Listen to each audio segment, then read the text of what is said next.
if I prove that Rashi said she was 3, you'll become Muslim. And what? Okay, no. Yes? Because you said that Rashi said she wasn't 3. Sure. Okay? You guys heard that. Okay, what if I prove you wrong then? Will you become Christian? Yes. Okay, there you go. Okay, you guys got it. You guys got it. That's a challenge. If Rashi said that she was 3, he's going to become Muslim. If Rashi said she wasn't 3, I'm becoming Christian. You're a man of your word?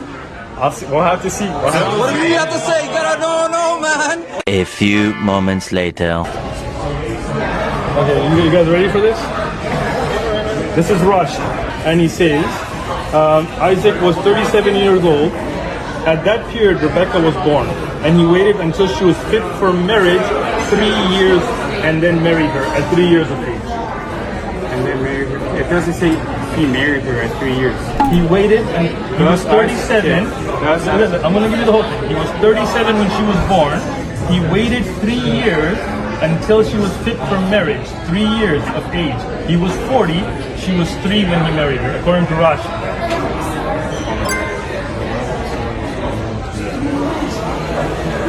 I need to. You need to become Muslim. That's what you need to do. I'm gonna do English first or Arabic first? Look it up. But you're going to stick to your word.